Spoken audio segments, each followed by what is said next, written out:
집은 무엇 위에 세우느냐에 따라서 그 집의 수명이 달라집니다. 같은 자재로 같은 크기를 지어도 모래 위에 세운 집과 반석 위에 세운 집은 비바람이 지나간 뒤에 그 모양과 모습이 달라집니다.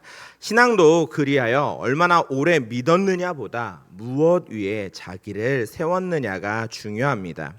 오늘 본문의 골로새서 교회는 에바브라에게 복음을 듣고 배워와 교회가 세워졌습니다. 그런데 이 교회에 다른 가르침이 들어와서 그들이 배운 것으로는 모자라니 더 좋은 자리로 옮겨가야 한다고 이들을 충동질합니다.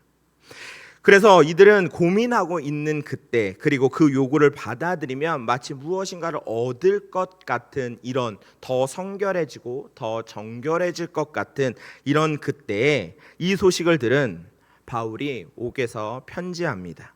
그가 먼저 꺼낸 것은 그들이 먼저 무엇을 처음 배운 것이 무엇이었느냐라는 것입니다. 사람은 배운 것 위에 서고 배운 만큼 서 있게 됩니다. 아무리 똑똑한 사람이라도 배우지 못하면 그것이 어떠한지를 알지 못합니다. 그저 추론할 뿐이고 그냥 희밋하게 알 뿐인 것이죠. 바울이 골로새 성도들에게 물은 것은 오늘 우리에게도 동일합니다. 무엇 위에 서 있느냐라고 물었을 때는 바로 무엇을 배웠느냐라고 묻는 물음과 동일한 것이죠. 그래서 우리에게는 항상 이 질문이 따라옵니다. 무엇을 배웠고 그리고 무엇 위에 어떻게 서 있는가? 그리고 우리는 그것을 언제나 확인해야 합니다. 내가 무엇을 배웠고 어떻게 서 있을까? 그러기에 오늘 본문 말씀을 통해 우리가 무엇을 배웠고 어떻게 서 있는지를 확인하는 시간 되기를 소망합니다. 6절 말씀을 보시면 우리가 무엇을 배웠는지에 대해 말씀합니다. 바울은 이 구절을 시작할 때 그러므로 라는 말로 시작합니다. 이 말은 앞에 놓인 것을 받아 뒤로 잇는 접속사죠. 그가 앞서 전한 것은 하나님의 비밀인 그리스도였습니다. 그러니 6절의 겉면은 뭔가 새로운 가르침, 새로운 것들을 가리킨 것이 아니라 이미 배운 것을 그들이 전해드린 복음을 다시금 상기시키고 있는 것입니다. 이미 배웠다라는 그 말을 바울은 받았다라고 표현합니다. 이 단어는 헬라어로 파라람바노라인데 받아들이다, 영접하다, 함께 배우다라는 뜻을 지니고 있습니다. 또한 친밀한 교제를 나눈다는 뜻도 있습니다. 즉 받은 일에 배우는 일이 들어있는 것입니다. 즉 받았다는 말은 한번 마음을 열었다는 말로 끝나는 것이 아니라 계속적으로 교제하고 배워야 된다라는 뜻을 내포하고 있는 것입니다. 그러면 그들이 받은 것은 무엇인가? 곧 에바브로가 전한 복음이었습니다. 그 복음이 증거한 내용은 예수 그리스도밖에 구원이 없다는 사실이었습니다. 이는 베드로가 공회 앞에서 말한 그 복음입니다. 사도행전 4장 12절 말씀에 다른 이로서 구원을 받을 수 없나니 천하 사람 중에 구원을 받을 만한 다른 이름을 우리에게 주신 일이 없음이라 라고 말씀합니다. 베드로는 공회 앞에서 이렇게 증거합니다. 오직 예수 그리스도만이 우리의 구원이시다. 그들이 배운 것이 바로 이 예수 그리스도입니다. 배움의 내용은 처음부터 그리고 끝까지 한 분에게 집중되어 있습니다. 그 한 분을 바울은 그리스도 예수 곧 주라고 증거합니다. 그런데 그리스도 예수로 끝나는 것이 아니라 곧 주라고 표현한 이유는 주라는 말은 권위에 있어 가장 높은 통치자를 가리키며 집으로 치면 주인을, 그리고 나라로 치면 임금 또는 황제를 가리킬 때 쓰는 단어입니다. 그러므로 주로 받았다는 말은 그리스도를 삶의 주인으로 받았다는 말과도 동일합니다. 그런데 주인은 종이 정하는 게 아니죠. 우리가 주로 받았다라고 생각하니 마치 내가 주인을 고른 것처럼 느껴질 수 있지만 성경은 철저하게 그렇게 말씀하지 않습니다. 주인이 종을 부르는 것입니다.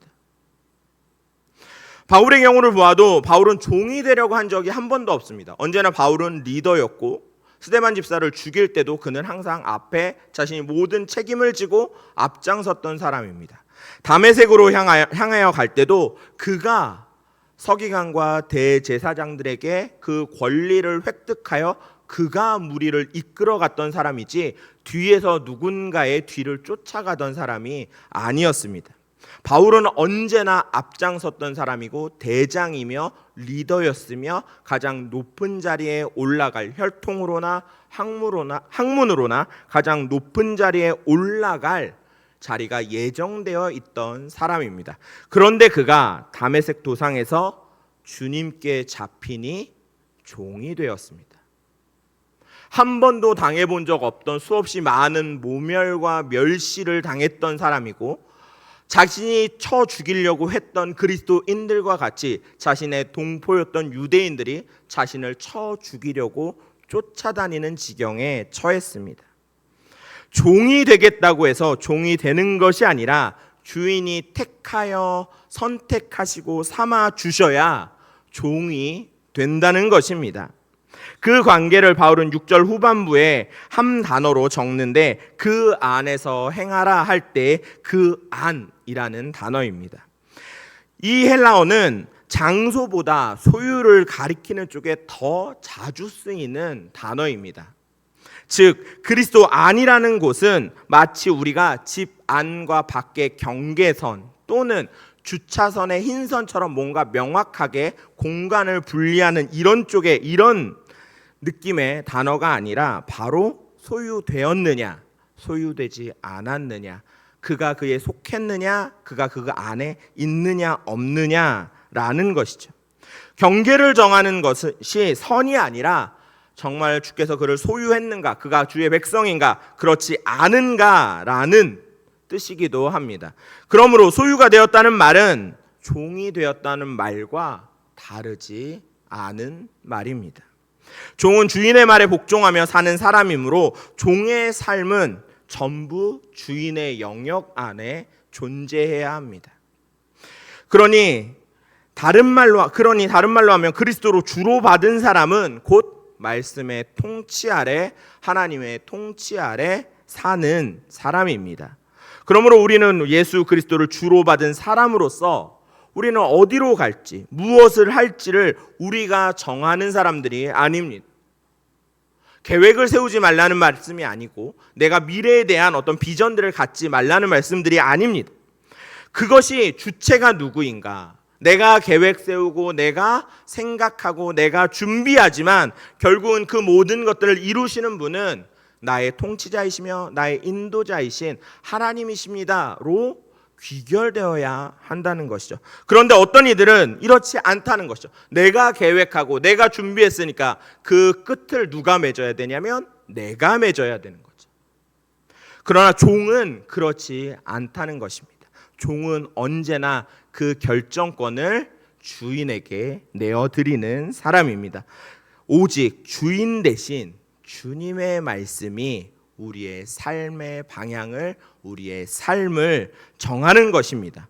그러면 말씀이 정하는 그 삶이 어떤 모습인지 우리는 조금 살펴보아야 합니다. 7절 말씀을 보시면 바울은 이렇게 말합니다. 그 안에 뿌리를 박으며 세움을 받아 교훈을 받은 대로 믿음에 굳게 서라 라고 말씀합니다.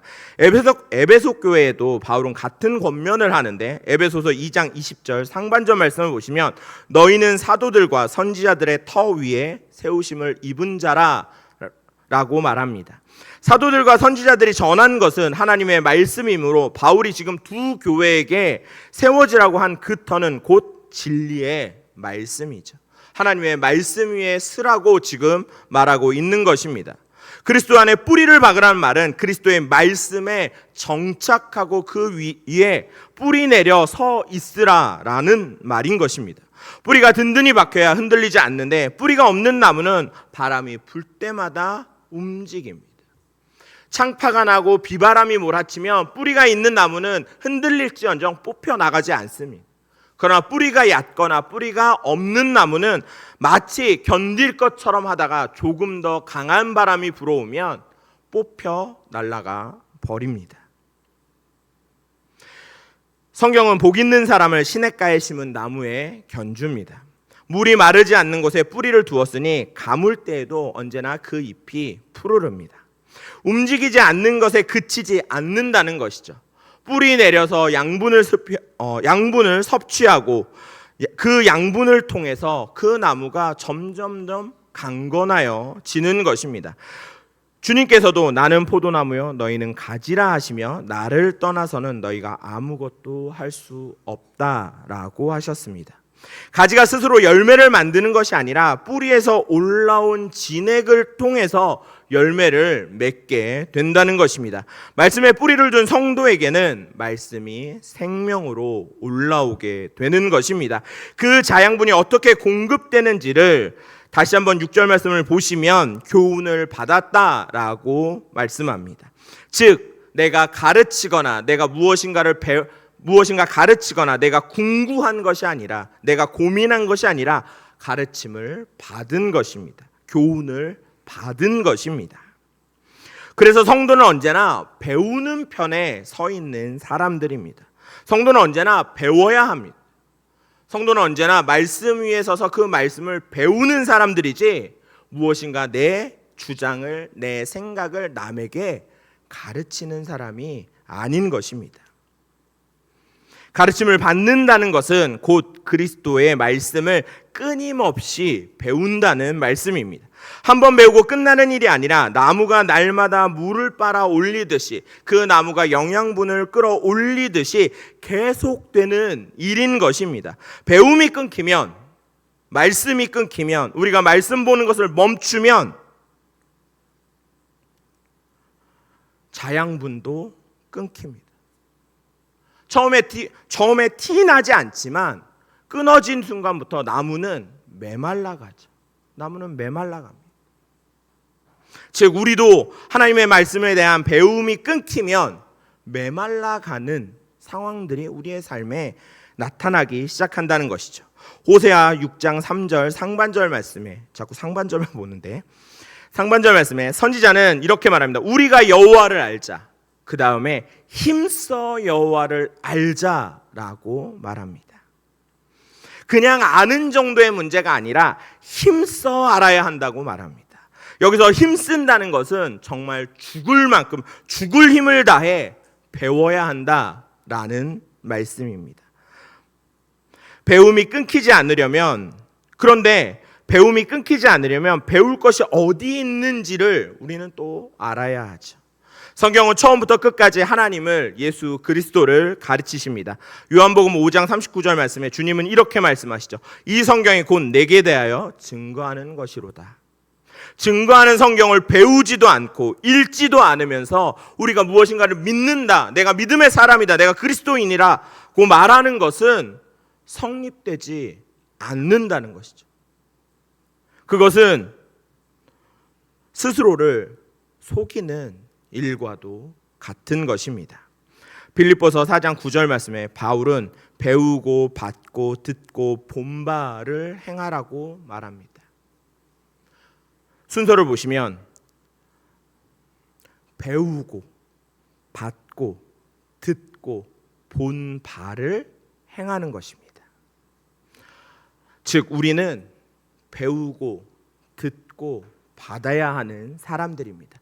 이게 이루어진 이후에 행함이 그 뒤에 따라오는 것입니다. 그런데 순서를 바꾸면 무엇을 행해야 할지 알지 못한 채 열심히 일하는 열심만 남습니다. 그래서 마치 내가 되게 열심히 일했지만 정작 그 알맹이엔 아무것도 없는 것이죠. 또는 나의 명예만 그 알맹이 가운데 남아 있기도 합니다. 열심은 뿌리를 대체할 수 없습니다. 뿌리가 굳건히 서야 그 위에 벽돌도 쌓이는 거고 가지도 풍성해지는 것이고 열매도 맺어가는 것입니다. 우리 뿌리가 얼마나 깊은지는 그동안 그리스도의 말씀을 얼마나 배우고 받아왔는지가 정하는 것입니다. 내가 이때까지 얼마나 주 앞에 주의 말씀을 받았는가, 주의 말씀을 배우기 위해 힘썼는가, 주의 말씀을 날마다 얼마나 상고하는가, 이것이 지금 우리의 모습을 결정한다는 것입니다. 배우기를 그친 성도는 뿌리도 거기서 함께 멈춥니다. 앞서 말씀드린 것처럼 그렇게 멈추면 더 이상 나무에 물이 공급되지 않고 생명이 공급되지 않습니다. 그러면 나무는 거기서부터 서서히 말라 죽어가는 것입니다. 그래서 우리는 언제나 뿌리 내려야 되고 그 주의 말씀의 터 위에 뿌리 내려 살아가야 합니다. 그런데 때때로 우리가 뿌리 내리는, 그리고 우리가 뿌리를 내리려 하는 그 땅이 좀 다른 땅들이 존재합니다. 땅은 무엇이든지 우리가 뿌리 내리고 서 있으려고 할 때 땅은 여러 종류의 땅들이 존재합니다. 무엇이냐면 8절의 말씀을 보시면 바울은 철학과 헛된 속임수 또는 사람의 전통, 세상의 초등학문이라고 말합니다. 이 셋이 이름이 셋이지만 가리키는 것은 하나입니다. 바로 그리스도에게서 나지 않은 가르침입니다. 사람은 언제나 뿌리 내리지 않을 수 없습니다. 어느 땅에서든 뿌리 내려야 합니다. 중요한 건 그것이 그리스도에게 난 그리스도로 인한 땅이냐, 아니면 그리스도와 관계없는 세상의 땅이냐의 문제인 것이죠. 그리스도에게서 낳느냐 나지 않느냐가 판별의 잣대인 것입니다.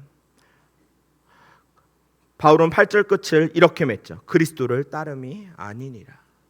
마치 우리는 세상의 여러 방식과 모습 위에 우리가 뿌리 내리면 되게 잘 살고 멋지게 살고 세상으로부터 존중받고 세상에서 내가 못 이룰 것이 없을 것 같이 생각합니다. 그러나 8절의 끝처럼 그건 그리스도를 따름이 아니라는 것이죠. 내가 정작 내 삶이 지금 어떤 모습으로 살아가고 있는가를 우리는 확인해 보셔야 합니다. 내가 정말 그리스도를 따르고 있는가? 내 삶의 모습에서 내가 그리스도의 말씀을 통해 공급받아 내가 그리스도의 생명으로 살아가고 있는가? 그렇지 않으면 그냥 세상에 뿌리 박아서 항상 내 삶에 세상의 것들이 얼마나 넘치게 많고 풍부한지, 그러면서 말로는 주님이 베푸신 은혜라고 그걸 포장하고 있지는 않은지, 우리는 이걸 조금 더 명확히 분별할 수 있어야 하는 것입니다. 세상의 학문에 대해 사도 바울은 이렇게 말합니다. 사람의 전통이라는 말로 이 모든 걸 표현하는데, 전통이라고 번역된 이 단어는 사람이 사람에게 전하여 준 것을 뜻합니다.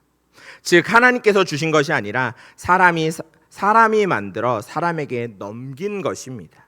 사람은 무엇이든지 받아 그 위에 뿌리를 내리게 되는 것이죠. 그래서 바른 교훈에 뿌리를 내리면 바른 교훈 안에서 좀 고달플지라도 하나님 안에서 살지만, 사람의 교훈에 뿌리를 내리면 하나님의 자리에 사람이 대신하게 되는 것입니다.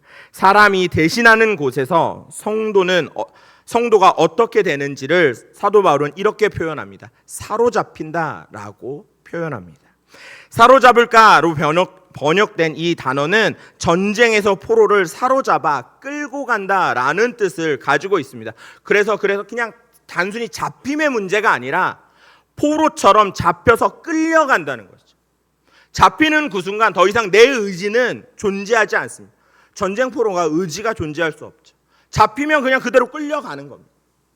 내가 세상의 전통 가운데 세상의 것에 뿌리 내리는 순간 우리는 그냥 세상에서 잡혀서 세상의 노예로, 전쟁의 포로는 곧 노예가 되는 것이죠. 노예로 그냥 끌려가는 것이죠. 그러다 보면 내 삶에 어느 순간부터 하나님의 자리에 세상의 것들이, 사람이 점점 들어차기 시작하고, 그러면서 점점 더 하나님과는 멀어지는, 하나님과는 관계없는 사람의 삶이 되는 것입니다. 그래서 점점 끌려갈 때, 그런데 이렇게 끌려갈 때 세상은 우리에게 그냥 무작정 끌고 가지 않죠. 끌고 가는 것이 어떤 것이냐? 바울은 세상의 초등학문이라는 말로 표현합니다. 여기서 우리가 생각할 때 초등학문은 말 그대로 진짜 초등학생이 배우는 이 정도의 어떤 낮은 학문 이렇게 생각하지만 그렇지 않죠. 이 단어는 세상을 움직이는 기본 원리를 표현하는 단어입니다. 그래서 초등학문이라는 건 세상이 흘러가는, 세상이 움직이는 아주 기초적인 원리들을 말하는 것입니다. 바울은 그것을 사람이 배우는 지식이 아니라 사람을 지배하는 것으로 보았습니다. 지배하는 것이기에 가까이 할수록 앞서 말씀드린 것처럼 그리스도와는 점점 멀어집니다. 철학이 한 시대를 이끌 만큼 대단한 것이라 해도 사람에게서 난 것은 사람에게 참 생명을 주지 못합니다. 지성을 채워주기는 하지만 마음까지 채우지는 못하고, 감정을 흔들기는 하지만 그 감정 뒤에 뜻을 세우지는 못합니다. 그러나 그리스도의 터 위에 뿌리 내린 그리스도인에게 주어진 하나님의 말씀은 깨닫게 하고 느끼게 하고 결단하게 하여서 사람을 온전하게 세웁니다. 세상은 언제나 세상의 가치 앞에 사람을 놓고 이 가치에 부합하면 훌륭한 사람이라고 평가하지만, 그렇지 않으면 쓸모없는 사람이라고, 사회의 부적응자라고 낙인 찍습니다. 모두에게 이 기준점을 넘기를 강요하고 그 기준점을 넘을 수 있게 강제합니다. 때로는 앞서 말씀드린 것처럼 지식을 채워주기도 하고 감정을 흔들어서 열정을 발휘하게는 합니다. 그러나 사람을 세우지는 않는다는 것이죠. 사람을 그냥 기계 부품의 한 부속처럼 굴려갈 뿐인 것입니다. 그러나 하나님은 그러지 않습니다. 하나님은 한 사람을 향하여 천하보다 더 귀한 생명이라고 말씀하십니다. 하나님은 단 한 명의 생명을 위해 성자 그리스도 예수께서 성육신하시고 몸 버리시고 피 흘려 구원하셨습니다. 하나님은 한 생명을 귀하게 여기시고 한 생명을 세우는데 그 열심과 열정을 거두지 않으십니다. 한 생명을 인도하시는데 천지를 창조하신 전지전능한 하나님이 그의 인생을 간섭하시고 섭리하시고 작정하심으로 이끌어 가시는 것입니다. 그러기에 우리 안에 무엇이 자라고 있는지, 우리가 어디에 뿌리 내리고 있는지 우리는 살펴보아야 합니다. 내가 정말 세상의 기준에, 세상의 가르침에 이끌려 살아가고 있는가? 나는 정말 하나님의 인도하심 가운데 하나님 편에 서 있는가? 오늘 우리가 서 있는 모습은 그동안 우리가 받아들인 것들이 만들어 놓은 자리입니다. 모습입니다. 내가 지금 오늘까지 내가 어떻게 살아가고 있는가를 돌이켜 보셔야 한다는 것이죠. 나는 정말 하나님의 말씀을 받아 하나님의 뜻대로 하나님의 말씀을 따라 살아갔는가? 그것이 지금 내가 이날까지 내가 하나님께 받은, 내가 받아들여 내가 뿌리 내린 터에서 맺은 열매들입니다. 그리고 내일 우리가 서 있을 모습은 오늘 무엇을 배웠는지가 결정하는 것입니다. 말씀을 뵙겠습니다. 오늘 무엇을 배우느냐가 내일 우리의 모습을 만든다면 신앙에서 미뤄도 되는 날은 어떤 날도 존재하지 않습니다.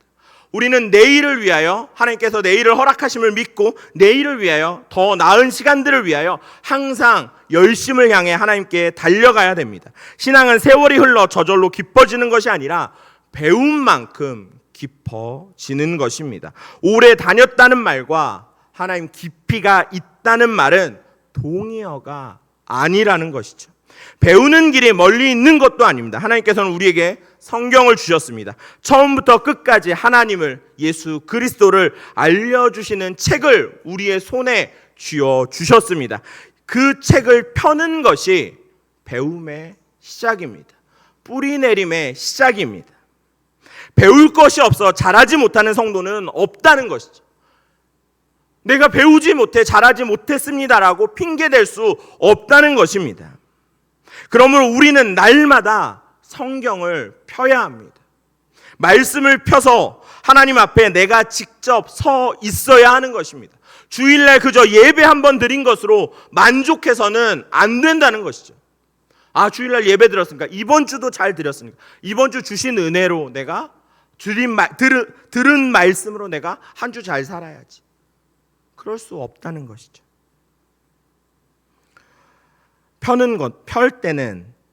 펴는 일은 성경을 날마다 피는 것은 마음이 내킬 때가 하는 것이 아니라 우리 항상 들으시죠? 정한 때에, 정한 시간에, 정한 곳에서 하라고 합니다. 마음이 원할 때면 바쁜 날에는 거르게 되지만 때를 미리 정해놓으면 바쁜 날에도 그 시간을 지키게 되죠. 중요한 건 거기까지가 우리의 몫이라는 것입니다. 펴야 하는 것이죠. 내가 말씀을 읽어야 하는 그게 내 몫입니다. 그럼 하나님의 몫은 어디 있는가? 앉은 사람을 하나님 앞에 자리를 피고 앉아 성경을 핀 사람을 자라게 하시는 일은 하나님의 몫입니다. 흔들리지 않게 세워주시는 것도 하나님이 하시는 일입니다. 하나님은 자녀를 항상 자라게 하시는 분이시며 그의 백성을 날마다 세우시는 분이시기도 합니다. 그래서 깊이 내리게 하시고 굳게 세우셔서 마침내 열매를 맺게 하시는 것입니다. 그 열매는 곧 말씀에 합당한 거룩한 생활인 것입니다. 그러니 우리가 걱정할 것은 잘하지 못하면 어쩌나 하는 것이 아니라 잘하게 하시는 분이 하나님이시므로 그 일은 하나님께 맡기고 우리는 오늘 우리에게 주어진 그 시간을 지킬 것을 고민해야 되는 것이죠. 내가 어떻게 하나님 앞에 나아갈 것인가? 내가 어느 때 말씀을 펴서 하나님 앞에 서 있을 것인가를 고민해야 됩니다. 오늘 펴고 내일 펴고 그 다음 날도 펴서 그것들이 쌓이면 굵은 뿌리가 되는 것입니다. 골로새 성도들에게 바울이 전한 이 말씀이 오늘 우리에게도 주시는 말씀입니다. 우리에게는 우리가 배운 그리스도밖에 없습니다. 우리가 받은 말씀 안에서 우리를 자라게 하는 모든 것이 이미 우리에게 주어져 있습니다. 사랑하는 성도 여러분, 그리스도 안에 뿌리를 박으라 하신 말씀을 따라 날마다 하나님의 말씀 앞에 서심으로 끝까지 자라게 하시는, 끝까지 열매 맺게 하시는, 끝까지 흔들리게 하지 않으시는 하나님의 은혜를 받아 누리시기를 주님의 이름으로 축원합니다.